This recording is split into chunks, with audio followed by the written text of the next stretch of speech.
us that it is always possible. Despite chaos and turmoil and exile, your life has been a beacon of fulfillment, serenity, and inspiration. In honor of your visit, we would like to present you with a commemorative plaque, and the text reads as follows: To His Holiness the Dalai Lama, Tenzin Gyatso, for his pioneering and tireless efforts in cultivating compassion and wisdom in healthcare and medical science.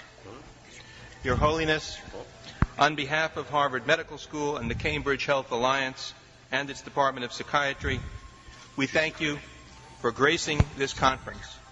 May we all have peace in our hearts and the courage to live our values as Your Holiness has done. You are an example for us all. Thank you. Give to His Holiness.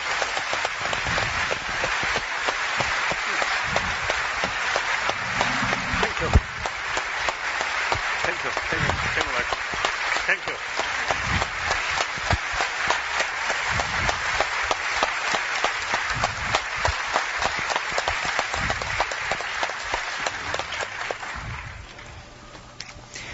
Your Holiness, I'd like to introduce to you the other panel members who are up here. You certainly know your interpreter, Dr. Thupten Jinpa, who is the principal English translator for the Dalai Lama and a leading Tibetan scholar. You are also no stranger to Dr. Richard Davidson from the University of Wisconsin in Madison. He's a foremost scientist working on the neurobiology of compassion and empathy. Some of his seminal work involves research on the brain and how it relates to meditation, and Time magazine has named Dr. Davidson as one of the world's top 100 most influential people. I'd like to introduce you to Dr. Judith Jordan. She's one of the founders of the Stone Center, the Jean Baker Miller Training Center at Wellesley College, which has been on the forefront of the study of the psychology of women. She studied the process of empathy and the role of culture in treatment. Her work has recently focused on the shift in psychology from a focus on the separate self to a psychology of relational well-being.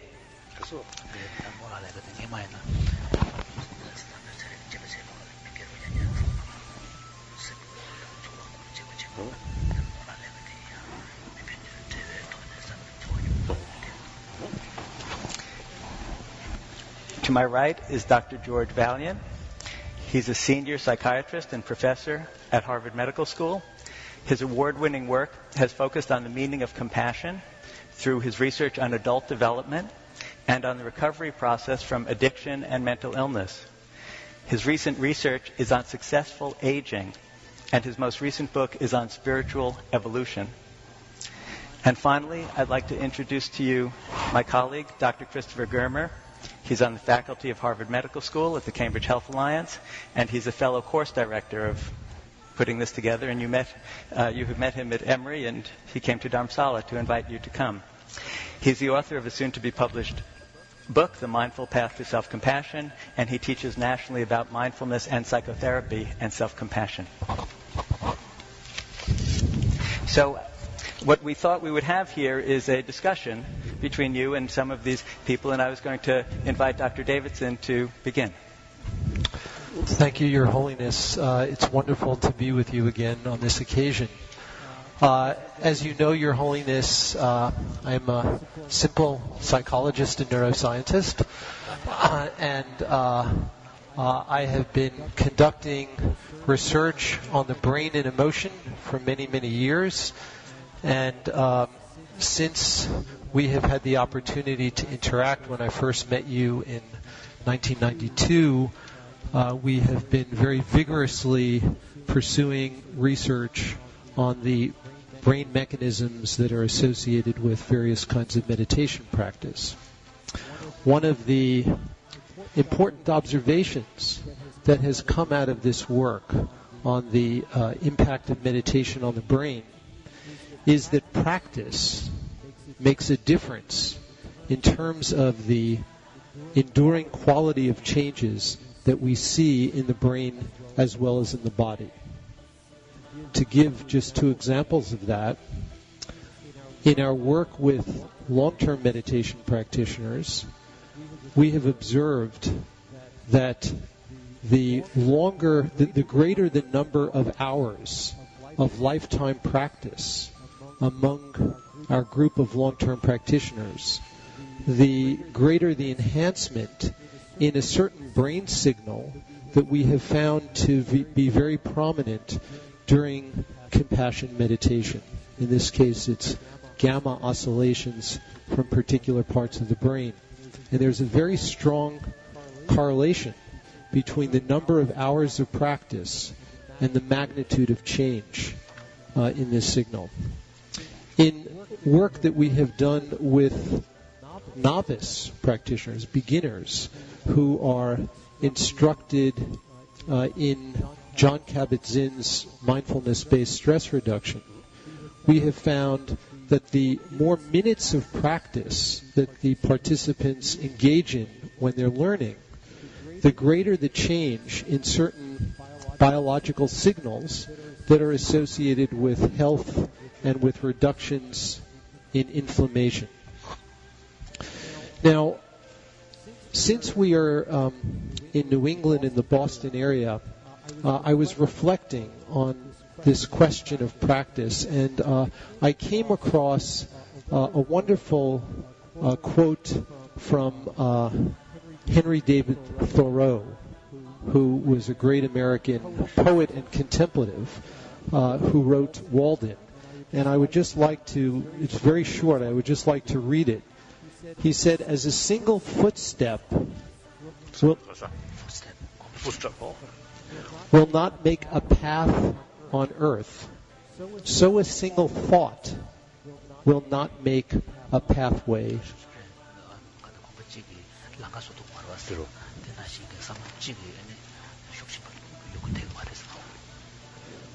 So a single thought will not make a pathway in the mind. To make a deep physical path, we walk again and again. To make a deep mental path, we must think over and over the kinds of thoughts we wish to dominate our lives. And so, the question that I have for you, Your Holiness, and the issue about which I would very much like you to speak is the issue of practice and how it relates to psychotherapy, which is the topic of this meeting. In most Western countries today, many people believe that physical exercise is good for their health, and they engage in regular physical exercise several times a week. The traditional way of practicing psychotherapy is that a client will go to a therapist typically once per week for a relatively short period of time, and the work from our own lab and the quote from Thoreau suggests that to make changes in the mind takes more enduring practice. And so I wonder if you can comment. Physical practice. Exercise.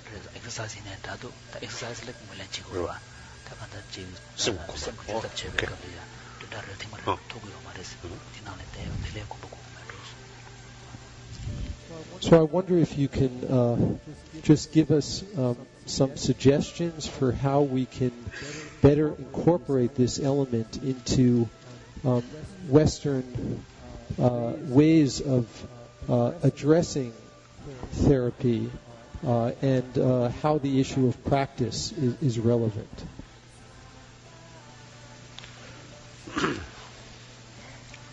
That's a difficult question for me. I think first let me study Western psychotherapist work. My knowledge about that is almost zero. So it's difficult to say. But one thing, of course, I think physical action, usually we call physical action as well as mental action, is both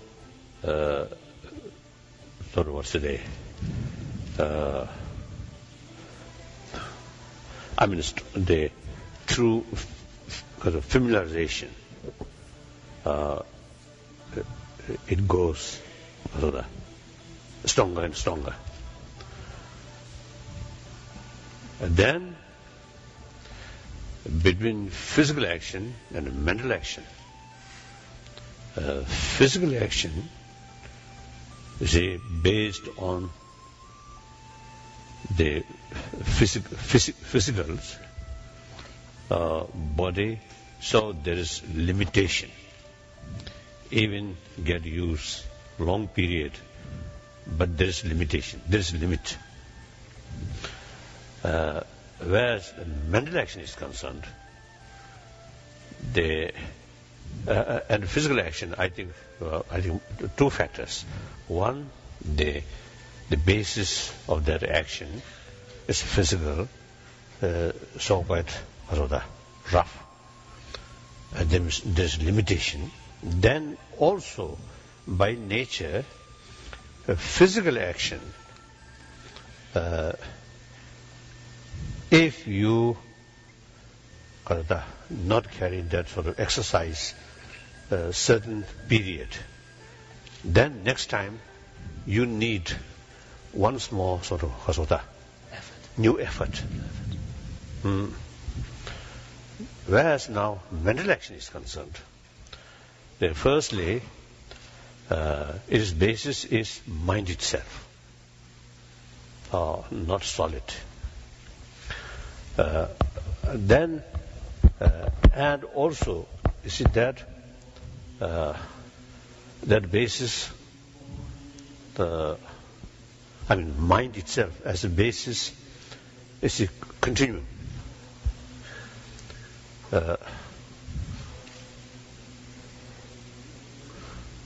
Of course, the physical also is the particles continuation right from the beginning.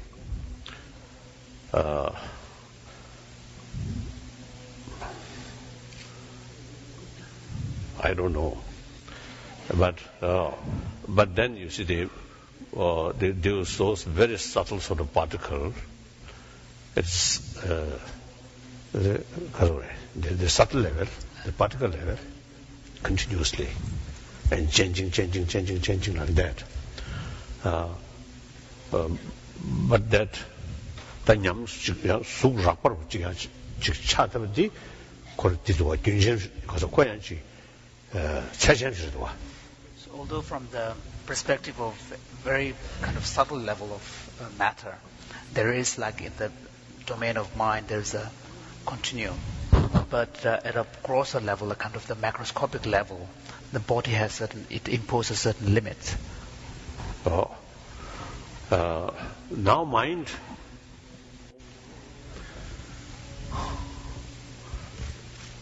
now here, as you know, it is important to make distinction. The sensorial level, or on a certain mind, which based on organs, sensory organs. That's very much related with physical thing.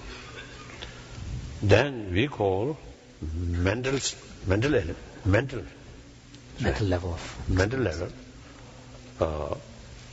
is not based on physical, but based on the continuity of previous mind. So that, firstly, more subtle, almost like simply subtle energy. And then secondly, it continues. Then by nature, a certain mental quality, through training, once you achieve, then even certain duration, sort of not familiarize that, if you achieve certain sort of level. Then no need the new effort. New effort. As soon as you remember that, completely, full form, come. So, 근데 가셨어? then 또 가다 남란 해야 돼. practice 해야 돼. 계속. 이렇게 또 combat 해야 돼. So then basically,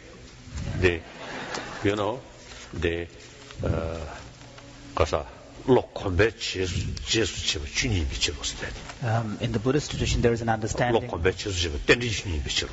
the Buddhist tradition, there is understanding that the more you cultivate familiarity with a certain way of thinking or certain way of being, the more effortless and natural and habitual it becomes, and that is the way the mind works.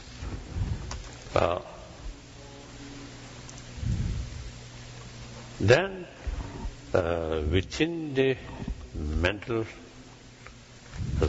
thing, basically two categories. One, shiraburichi. So within the mental domain, when we talk of cultivation, one can roughly identify two categories. So one can identify two main categories. One type of engagement with the object that is more cognitively oriented and can lead to greater sense of ascertainment and understanding. So these are in the Buddhist tradition understood as more cognitive states of mind. So when we talk about wisdom versus other factors, it's the wisdom that belongs to that category. So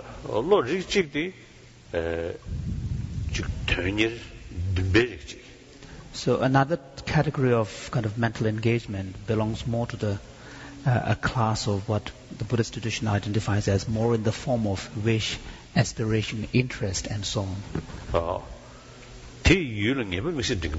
So these types of mental states do not lead to greater ascertainment or cognition.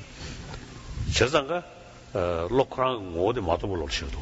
therefore, they are recognized to be not cognitively oriented.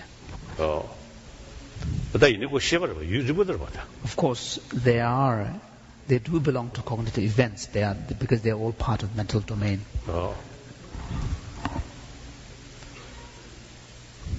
So that the Beijing never Taco Castle combat ni combat pedan jarba.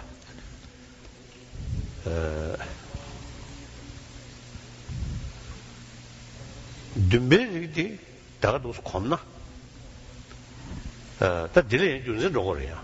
Corel Locran Wodi, Matabolose. In a tea, I just shook them narrow in Dangela, double. So if you compare between these two kind of primary types of mental engagement, those that belong to the more kind of aspirational, the wish element and interest, although in themselves they do not engage specifically with the object in a cognitive manner, but when you cultivate them, you do require the aspects of intelligence, aspects of understanding, to ground them and to enhance them. That shirug, the shirug, kind of doggerlo. There's a idea, because combatant and dealer.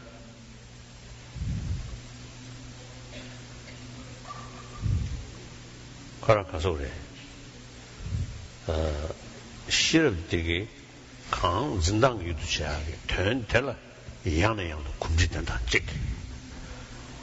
Da de kumjit tambazangi, te dogbe lotte kumbat rangshu jik. Paji So, with relation to those categories of mental engagement that tends to be more cognitively oriented, which in Buddhist language we call belonging to the wisdom dimension, there the way to cultivate greater familiarity is to deepen one's understanding of the object, whatever it is that this mind is relating to, and the greater your understanding of that object, then the greater the familiarity becomes. But also sometimes the subjective element of that wisdom also naturally increases as you come to understand whatever it is relating to in a deeper way. 한년 차리나 유들을 공부했다. 유전들을 공부했다. 얘네 유전들 공부했던 주전에 시바칸으로 시바지 그 전대 예배관에 전대 안에 가서 로데 진당 유도 전에 아니 유지 시바지 기도로만도 그 세리 장고래요 뭐. So therefore we speak of cultivating familiarity with the object of our understanding and cultivating the experience of the wisdom, the arising of the wisdom in us, in our mind itself. So even from this subjective, perspective, when we are talking about cultivating a certain kind of understanding like wisdom, it is only in relation to an understanding of something that we can increase that wisdom or understanding. 다 릭질디어래. 어다 딘자로리아 조 참배 돕기. 그 미부티 가도다 강군지 때야 전지 참배 송거야지. So in both of these cases, the role of what the Buddhist tradition calls the faculty of mindfulness and the application of that plays a very crucial role. 다 릭질 그 참배 가져다 로티 강 유두치대야 다디 미지버지는 참배 송외관에 로티 샹도 미초치야 탑시 직시 다 탑시 직리야 로티 요직 다 셴벨룽스낸다 에너지스는다 디 뉴버 축축 담배 타네 로티 유신 초디야 용도하지. So since this involves both of these engagement involve maintaining certain degree of focus upon a chosen object of one's practice, there are two ways in which this is done. One is by applying the faculty of mindfulness so that the practitioner learns to guard himself or herself from wavering away from the chosen object of meditation. So that's one process. And the other approach involves not so much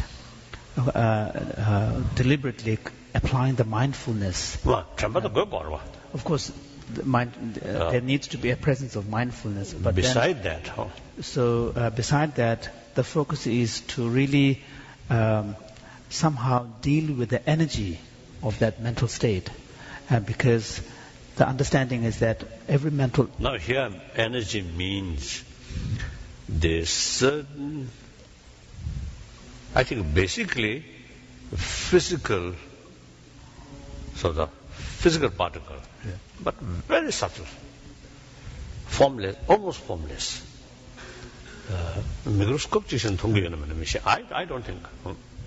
So the idea is that mental, what is happening here is there's a mental process going on. And the mental processes are accompanied by a process of energy activation. Very subtle, but although it's understood to be physical, but in a very subtle sense. So the second type of practice involve somehow finding a way of reducing the fluctuating energy, fluctuation in this subtle process of energy. And that way, the mind is able to stay focused on the chosen object. So then, they understand the petty shake lung law gangden and the energy set. The shiva the shao mixes. So in the Buddhist text, there's this relationship. No, this is Tantrayana. In Vajrayana text, this relationship between the cognitive process, the mental process, and the energy that accompanies it, are compared to this analogy of a blind person, who has fit legs, and then a person with. We cannot see, but can move. But another person who can see, but is crippled. We cannot move, but can see. So these must combine. go together. Huh? So now here, in that level, physical exercise and breathing control, now related. So these are the, system, how it works, go like that.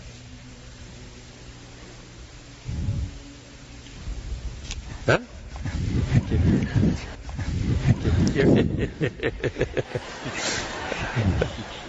Your Holiness, I wonder if you'd permit me to ask Dr. Germer to introduce himself and ask you a question. Thank you. Yes. Your Holiness, my question is about compassion, and particularly about self-compassion. Yes. I'm a psychotherapist in full-time private practice, and I've been interested for about 20 years in the application of mindfulness in psychotherapy. And mindfulness has within it the qualities of acceptance and compassion. But it seems to me that the more we suffer, the more we need to intentionally bring kindness and compassion into the picture, into mindfulness. In other words, awareness is often just not enough, and we in particular need to bring compassion to ourselves.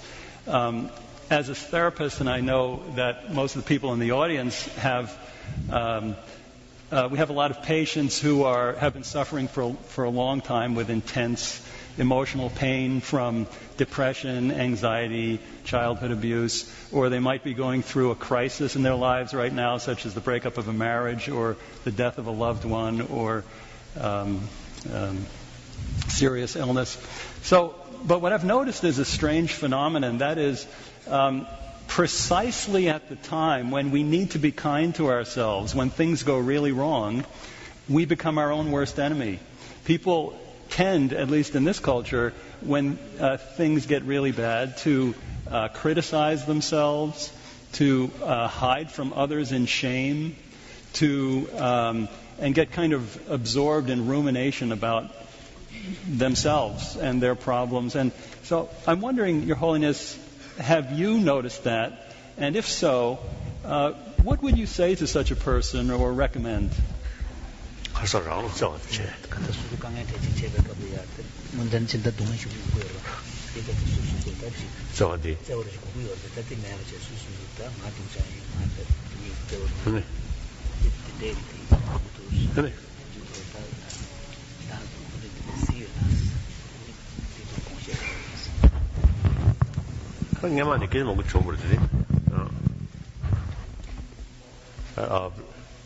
The previous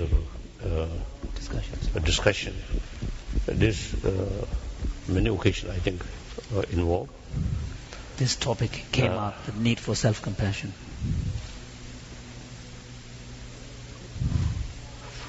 So actually, although they in order to develop genuine sense of concern of others' well-being, they firstly concern of self-well-being, one's own well-being must be there.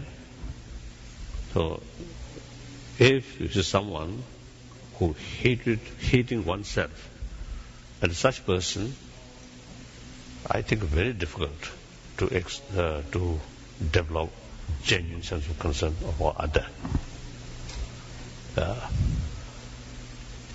But then here,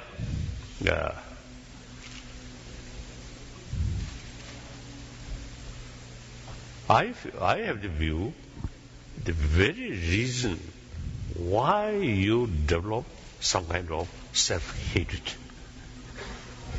In deep inside, you see, you want perfect, and you fail that. So there's some kind of judgment. Hate. So some kind of judgment and then hatred based upon that. So the young boy, not normal, 미스너시지 기부 중나 삼니 코마요 그도라 당아 도라 sometimes. So His Holiness was saying that in his understanding, the kind of mechanism that one can see here is that although kind of on the conscious level, the mental state is that of a criticism and hatred towards oneself, but underlying that there must be some kind of expectation of something good for you, some kind of ideal for perfection. And when you see yourself failing, then you are being overly critical and being angry towards yourself, hateful towards yourself. So any questions from you too? Yeah. Your Holiness, it does seem, in light of what you had said before and what Richie was talking about, that there needs to be a certain level of practice, of repetition, mental repetition, in order to overcome the habits of criticizing oneself if we don't live up to our own expectations. I'm wondering, Your Holiness, if you could potentially lead us in a brief meditation that the therapists in this room could practice at home to cultivate compassion for themselves as well as for their patients. samjara 되겠어요. 말에 그 공부해야 될 게좀 자기 어려워서 그래서 단디나 테라피스트만 부여래. 그래서 수수 구조 이런 메시나 냠면제 같은 인지 수술을 제거다 아니야. 수술 될 제거제 공부 냠면 뒤뒤지.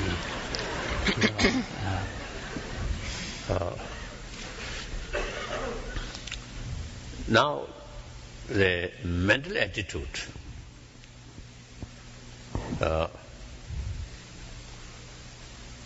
I think like even the sort of external matters we usually call semi-pembo. We call inanimate objects, inanimate material objects. Compare with our body, perhaps I think less sophisticated. But even then, if it is survival or healthy growing, there's not one element. One factor. Not one factor. One factor, but a lot of factors. And at a particular level, many things then go together, more balanced way, then it grow well and remain well. So similarly, our mind, there are so many sort of elements, body element also involved, and then mind itself. There are so many elements. So now here, the basic mental attitude is healthy. Then some tragic situation here and there may not disturb much. Like immune system. If immune system is strong, then some virus come and may not disturb much. But your basic immune system weak, then even tiny virus immediately disturb your health. Similarly, mind also like that. A basic mental attitude, mental state is weak. Then some small tragedy really brings out the upset. Yeah. So now the real question is how to build the basic mental state, healthy state, or healthy state of mind. Now that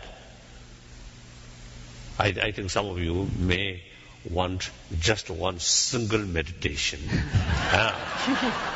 and a simple one and 100% sort of positive result. That I think impossible. There are a lot of different sort of, I think whole our attitude, sorry. Whole our attitude. I think towards oneself, outlook towards oneself, towards suffering, towards even whole world. Many things involved. So I think as far as Buddhism is concerned, because of that, in order to transform our destructive emotion, one goal, but the meditation, so many thousands different meditation mentioned. Because our mind is so much complex. So just a single one meditation, I think difficult. Now here, on the basis of my own experience, I can say this is just one sort of that type of meditation. Its effect is limited. So combine. Now, for example, meditate on impermanence. Meditate on, I think, I may tell one story. The other day also I mentioned one, you see, good scholar, a monk, great scholar, and many students. I think he, in daily, I think he teach at least, I think, 6-8 hours. Very good scholar. And quite well known.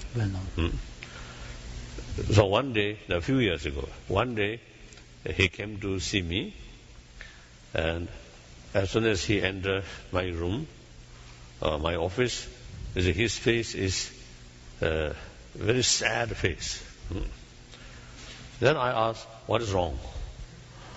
Then he mentioned some kind of depression or something. He was suffering from some form of depression. And I asked, what was the cause? Then he mentioned, sometime back he meditated on impermanence. So that meditation brought that miserable experience. So then I told him, now meditation on impermanence, not just a mere impermanence, but you see the other side, some positive side. You have clear sort of conviction or feeling, the positiveness. Then impermanence reminds, that's a wonderful opportunity, a wonderful sort of potential wasting. Isn't it? So that kind of sort of meditation, you see, there are many elements, many viewpoints, right? Many aspects, no? Many aspects.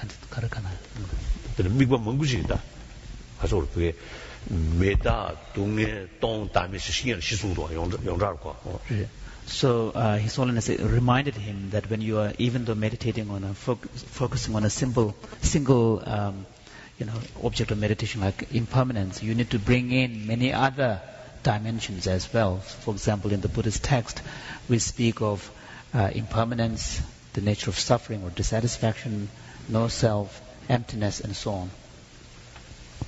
Now, here, I think, for example, Four Noble Truths, not only just the because of the suffering nature of two truths, but later two truths, joyfulness. So it's more balanced now. Seeing the possibility achieve permanent joyfulness and develop conviction that, then you feel, yes, now my sort of in some extent biological factor, attachment, anger, these come, but these are obstacles to achieve that wonderful goal. Then, you see, you develop enthusiasm, you see, to tackle, you see, these things. And here, in order to reduce intensity of attachment or self-grasping, the meditation on impermanence. So now here, you see, many things you see involved, isn't it? So something like, in order to build immune system, healthy, strong immune system, you see, you need a variety of outlook or concept.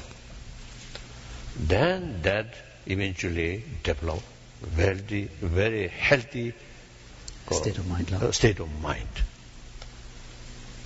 Then you see some problems now about come from this side. Then you can take one particular sort of countermeasure like that. So then, so if we, I think even myself, no sort of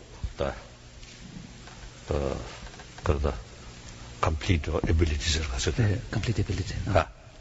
Complete ability. No.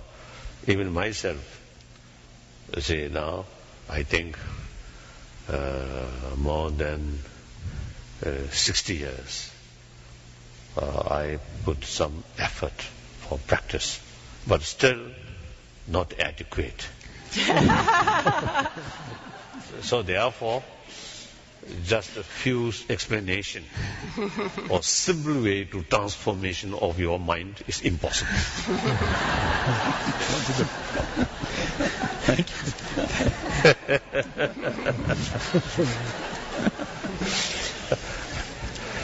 There's some other sort of company, they always say advertise. It's some simple thing or something effective, something very cheap. My advertising is just opposite. And difficult and complicated.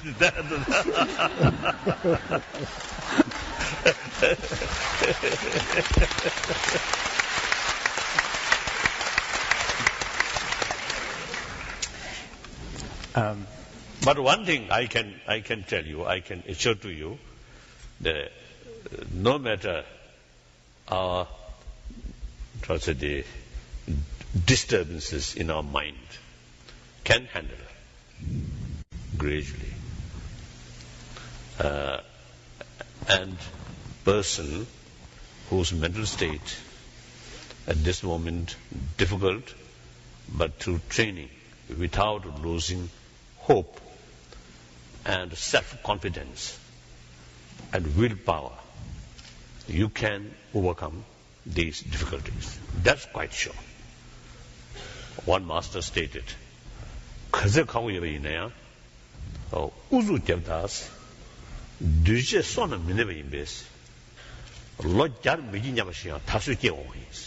So one Tibetan Buddhist master said that even though a particular endeavor, a meditation practice may seem impossible at this point, but since the nature of the conditioned phenomena is such that they are susceptible to change, so what may seem like impossible to achieve in 100 years may turn out to be actually something that becomes achievable and quite easy later on.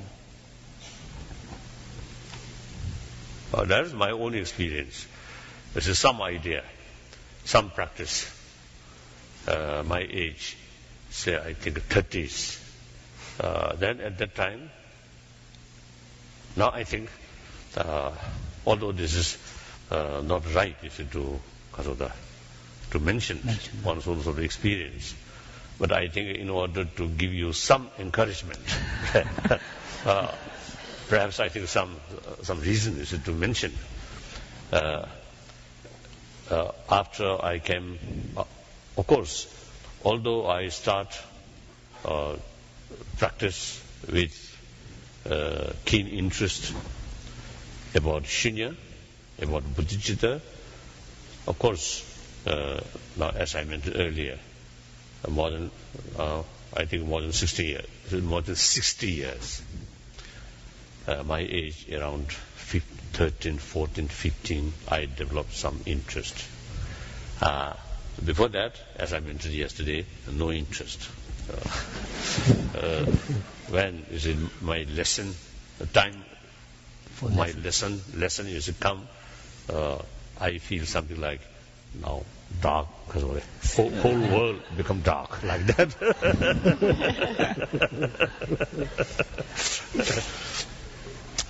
The next day, holiday, then I feel now tomorrow. I always think now tomorrow, no lesson, holiday. So then I feel very sunny. Sunny, something like sunshine like that. So then I came India as a refugee, and I began to restudy those important texts. At my age, I think, 24, I came out.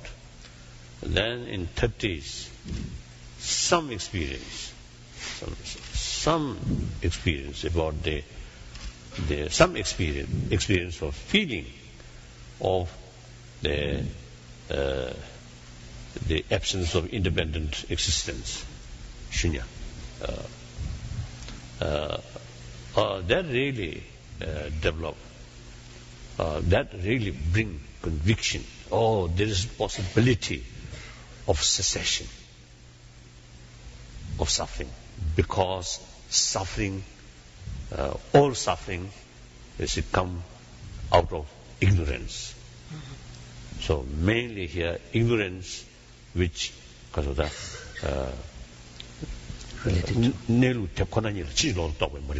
so ignorance in relation to understanding the nature of reality, ultimate nature of reality.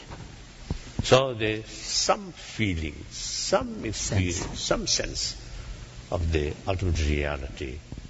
Then that brings immense sort of conviction. That kind of ignorance can remove. So then, at that time, about infinite altruism, I feel very far. Of course, admiration there, but feel difficult, very far. Then, 40s, my age rather, 40s, more meditate. Then somehow, eventually, it becomes something quite close, familiar. Intimate, something intimate. Intimate. So this is exactly what the master was saying, that something that may seem like impossible can become very close to you. So that is the positive side. Now I'm advertising positive side.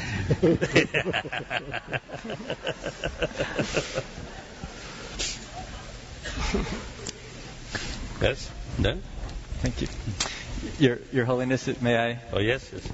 invite Dr. Jordan to speak with you? I am deeply honored to be here today with you, Your Holiness. I'm a therapist, and I am particularly interested in the centrality of connection and empathy in people's lives, and also interested in the ways in which certain cultures pose challenges to that sense of connection.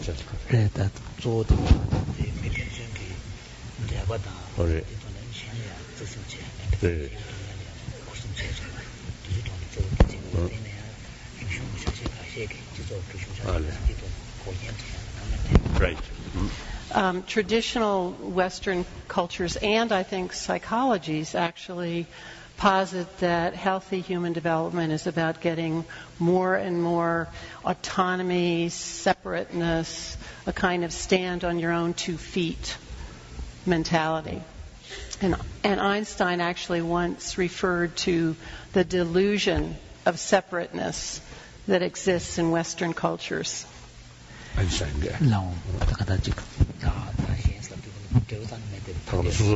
rangote marista tishiwa. This amade dadang chone self-independent yoga Einstein. The field of neuroscience and a lot of Dr. Davidson's work is confirming actually that we are hardwired in the brain to connect with others, and also that there is enormous brain plasticity that we can alter in our lives, and a lot of that can be altered through our relationships and connections with others. I actually find profound hope and comfort in these discoveries. But we also know that social exclusion and isolation goes to the same center of the brain, the pain center in the brain, that physical pain goes to. So social exclusion and isolation is real pain, and there is real suffering throughout the world created by this isolation. And I think in therapy, a piece of what we do is try to reestablish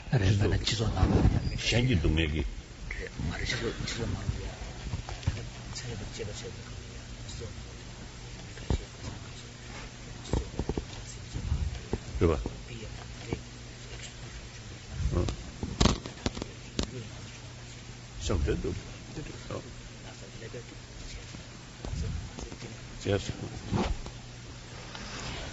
We have data now that suggests we need to participate in relationships, not to get or to give, but actually participate in building relationships in mutual engagement and mutual empathy with others, and that this actually creates a deep sense of well-being. It doesn't have to be compassion for self versus compassion for others. They are together. I think you once said that if you want to make others happy, practice compassion. If you want to be happy, practice compassion. They're together. So the dilemma that I see and I would like you to address is that our biology and neurobiology, our very being, calls out for connection, while many of our Western cultures in particular urge us to build ever more bounded, competitive, me-first selves. So I'm wondering whether, given this climate in Western cultures, where we're so committed to building this separation, whether you think we face particular challenges in practicing and developing and supporting compassion, both at an individual and a collective level. I think we have a responsibility to enhance the compassion of the collective, not just the individual.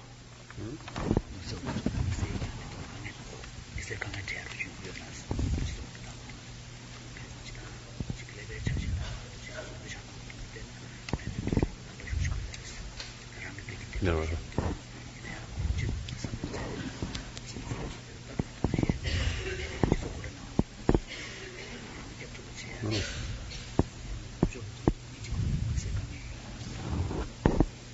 I don't think.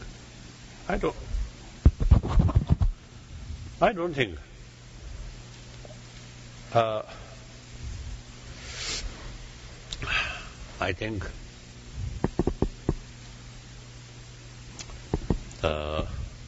firstly,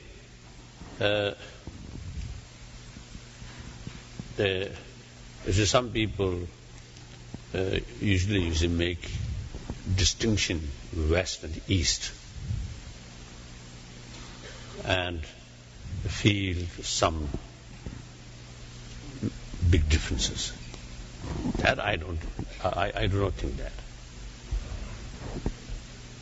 Because the lifestyle, these things there are differences. But at mental level, I don't think there's much differences. Even sometimes I also some discussion with some people. The Buddha's teaching, Buddha came to more than 2,600 years ago, So that ancient teaching, whether suitable now 21st century or 20th century or 21st century. Then I have the view, lifestyle much change at the time of Buddha and today. And similarly, Eastern, Western, Southerner, Northerner, there's differences. And much, I think, and in fact, I think modernity, I think essentially much related with external matters, material matters.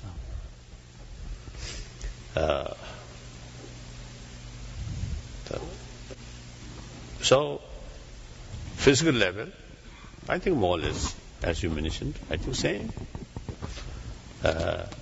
And then emotional level, same. Mental level also same. Then these some part of our mind, or within the mind, or within the emotion, destructive emotion, constructive emotion, neutral emotion. Neutral emotion looks all right. Within the emotion, some neutral? Can you say? Mutuality. Huh? Neutral. Yes. Yeah. Okay. Yeah.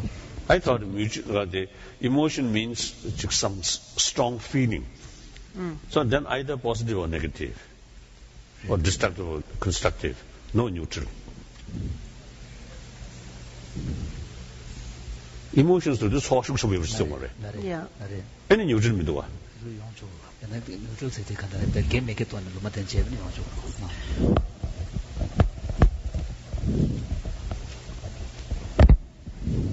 Give me.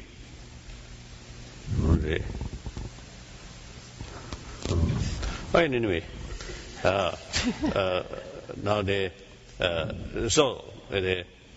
mental level, I don't think any sort of demarcation between Eastern and Western.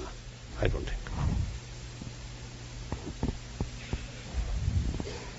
And also today's humanity and 2000 years ago's humanity mental state, I think same.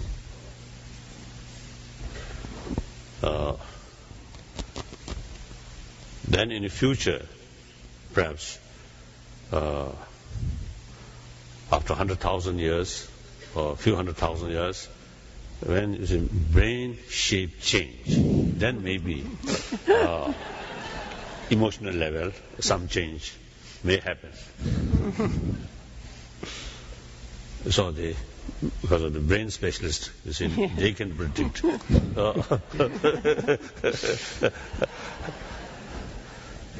The apes now. Ape like sort of that, and today, how many millions passed? How many millions years? It's passed from the ape. From the ape. The big change of brain. Over many millions. Over a million. So that means in the future, after 1 million, then maybe shape of our brain may change. So then some emotion may change. I don't know.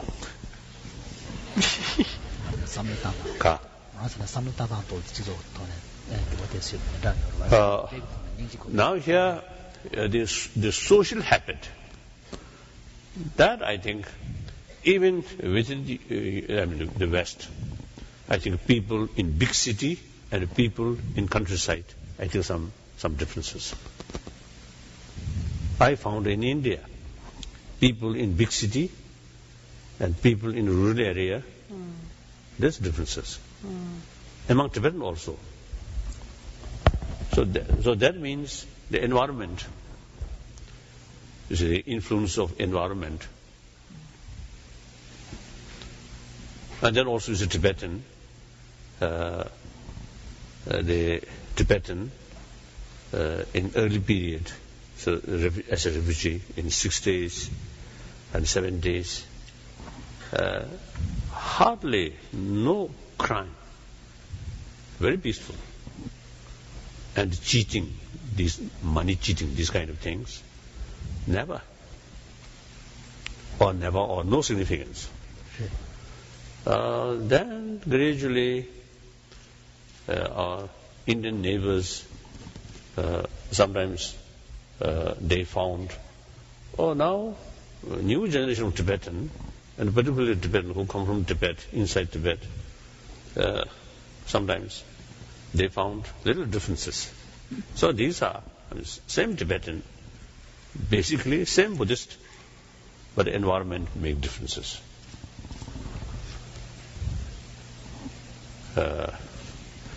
And also in our settlement, people more talk about money. So that also is a change their mental state. More calm, more Restful. No. more restful.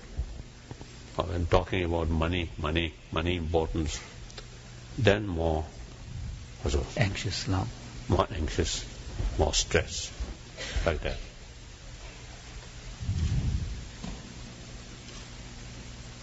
So I always feel the poorer section of people, I think the destructive emotion may be comparatively maybe less. And the higher upper class, right? Yeah. Upper class, more influential, then maybe jealousy. I think the ordinary sort of poor people, there's hardly is not much sort of feeling of jealousy among themselves. And also, I think very good. I think the sense of community. Upper. Including some scientists. No. I really love you. This scientist, very good, wonderful person. So since he's a very close friend, so sometimes I have bold enough to tease. So it's some name. My own practice is when more people praising me, then I always constantly remind myself of one great sort of practitioner in Tibet, I think 1,000 years ago. He expressed, when you become something respectful, Object of reverence. Object of reverence. You must feel yourself the lowest person. That's very important. Otherwise, you become arrogant. You become too much because of self-centered sort of thing. Then, even without notice, all these destructive emotions then become very active. So finally, self-destruction. So therefore, the more successful You become now. More successful, You become more the more the danger vulnerable now. to develop these destructive emotions like that.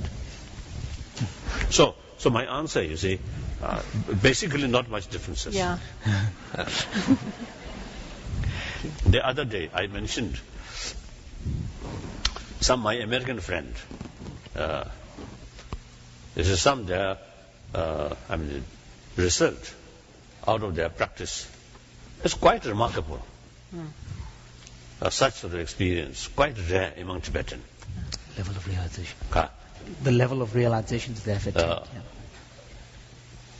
So we Tibetans should feel as envy or jealousy. So materially, you more advanced. Now spiritually also seems that they're more advanced.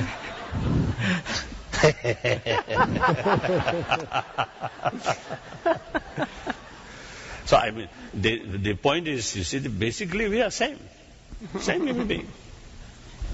Thank you. Your Holiness, if you permit me to ask Dr. Valent to speak with you. Your Holiness, I, like Dr. Jordan, was enormously impressed by the wisdom of your advice. If you want happiness, practice compassion. If you want to bring happiness to others, practice compassion. But my dilemma is really in which of these should we focus on? How do we integrate them? In the profession of psychiatry, the negative emotions are what we're all taught to deal with: grief, sadness, emotional hunger, lust. And these emotions are all about me. And we try to teach our patients how to have compassion for themselves. In contrast, the world's great religions are uniform in paying attention to the positive emotions, especially love and compassion. And, of course, the negative emotions are all about time present and all about me. The positive emotions are all about the future and all about the other. In my daily work, my job is to pay attention to the negative emotions of my patients. In my writing, I find I'm much more interested not in writing self-help books, but in trying to help people. Self-help. Now, look to the self-help.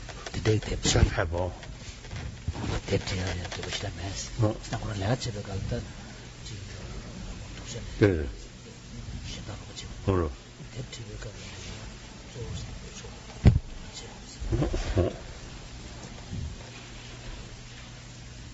Love and compassion are rather different in that if we were run over by a truck, we would not want our mother, who loves us dearly, to come by, because in her attachment, she would be unable to be fully empathic to our pain.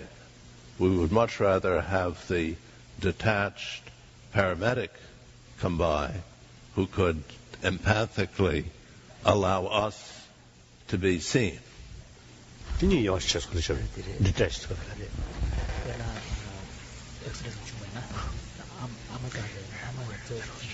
What?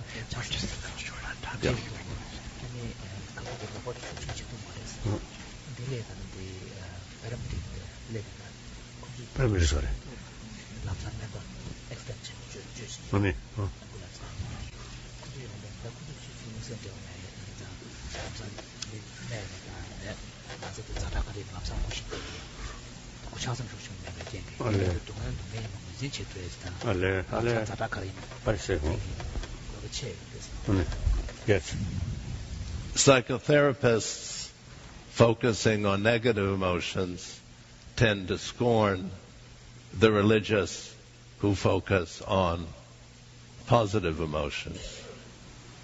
My dilemma is, in the future, should we train our psychotherapists to pay more attention to the positive emotions of the world's great religions, or should we try to educate the world's great religions to pay more attention to negative emotions? Sure.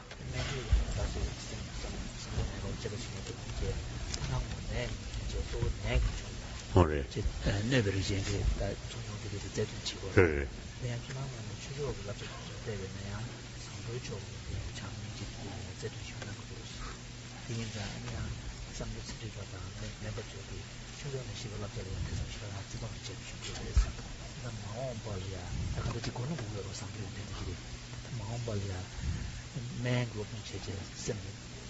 내가 그래서 당치기도 추조는 시에 로선 되게 수 맹국이나 난 최고적으로 추조는 시에 갖다들이야. 맹통은 그 시에 그 주체 파티지 또 하나도 추억이 장파를 왜서 생각합니다.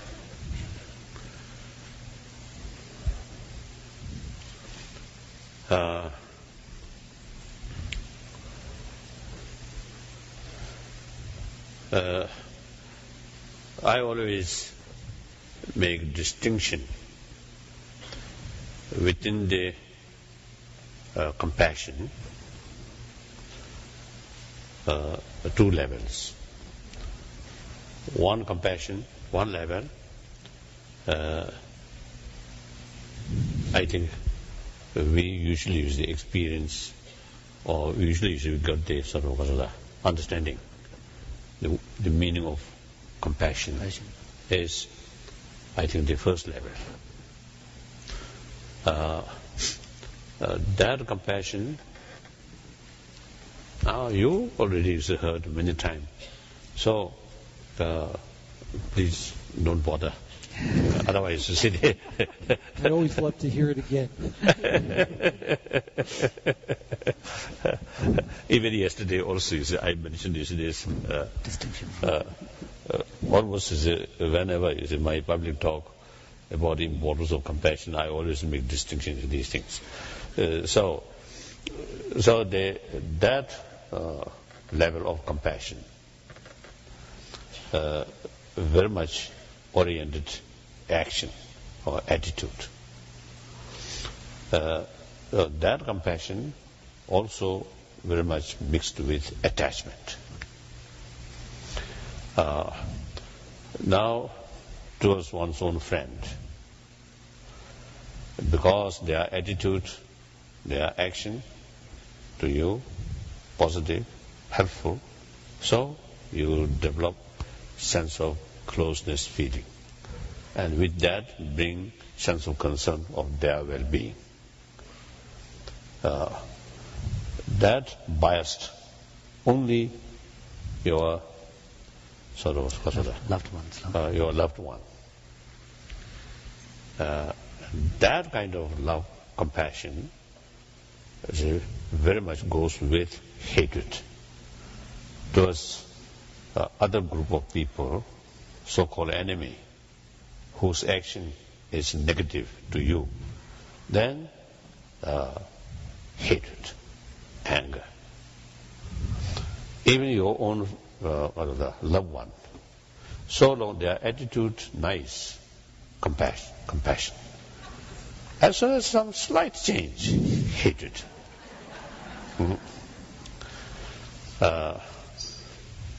So that kind of compassion, biased,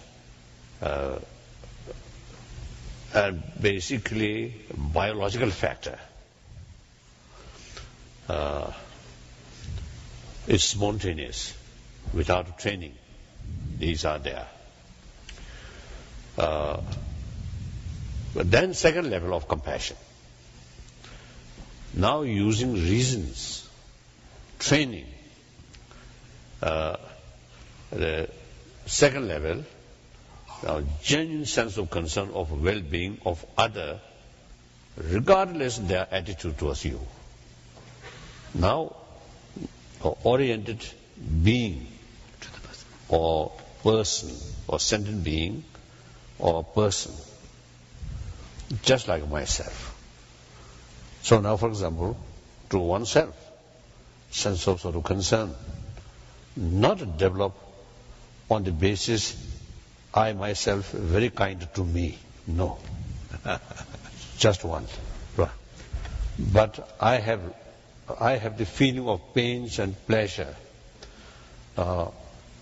And by innate way, by nature, no? By nature, I have desire to achieve happiness, joyfulness, and do not want suffering. So that's just the basis of our right, my right, to achieve joyfulness, to overcome suffering. Now, this reason exactly can apply on other, regardless their attitude towards you, but their being, or sentient being, or human being, particularly human being, they also, so the same experience, pains and pleasure, and on that basis, same right to overcome pain. So that use the reason and develop sense of concern. Now that unbiased, that kind of sense of concern can extend towards your enemy. As far as their attitude is concerned, they are enemy. So you have to make preparation to fight, good fight. But as long as they are human being or sentient being, they also deserve our sense of concern. Clear? Now this not mixed with attachment. So actually, that kind of higher level of compassion, in order to develop that higher level of compassion based on detachment. Attachment makes biased. So detach. Then on new basis develop a sense of concern. Now that's genuine compassion. That kind of compassion only through training, through reasoning. So now here, that kind of compassion, how to develop that kind of compassion? I usually feel and also telling people 3 ways. Number one, according to theistic religion. Theistic religion, that means religion with the concept of God, creator. The God, creator, infinite love, compassion. So the more admiration, more faith towards that kind of creator. There is more willingness to follow, to follow his example, like that. So we can find very, very compassionate people among Christians and Islam and so on. We can find there are people, such wonderful people.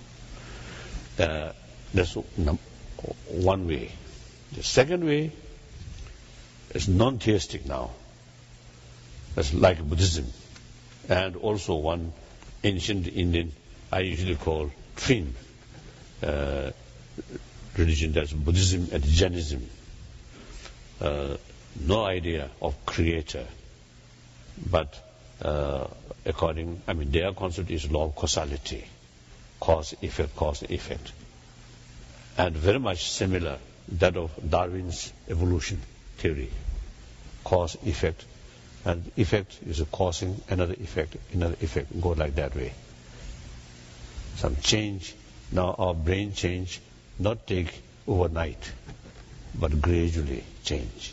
This flower, when I was young, some you say flower, I love you say that flower, very, very good one. So I, so making transplanting like rose, cut and put in soil, then grow. So so much, too much impatience.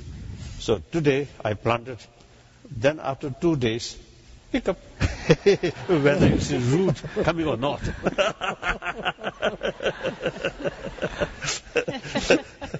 So that's unrealistic sort of expectation. It takes its own time. No, take weeks and months like that. So the work, the law of causality, gradually changing like that. But significant because of that, obvious change must take place. The momentary change on the basis of momentary change. So therefore, Kasanda. So therefore, that's one way develop compassion. Now I'm not going to detail. Then now the question is, we must take care, we must look seriously about the well-being of 6 billion human beings. It is unfair to concern only religious believer. The other non-believer, non-religious people, they're also human beings. They're also part of our community.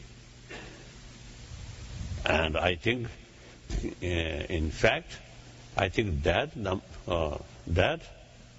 maybe, I think, majority. So therefore, now we must find ways and means to reach message of compassion to these people. Now, if we carry a message of compassion on the basis of religious belief, then we cannot reach to these people. So there must be third one. Usually I call secular way to promote these values. And actually the compassion itself, as I mentioned earlier, from biological factor. So that's not come through religion, but by nature. So basically the compassion is universal value, not religious, not value which based on religious faith. So the compassion itself is universal value, secular value. So through secular way to promote that. So now to your patient, your question, I think you have to judge the patient. Religious believer, then use religious method. Non-believer, then secular way method. Use secular method. This is the same message of love, compassion. Thank you, Your Holiness. We need to change the group here, so I'm sorry to interrupt, but thank you so much.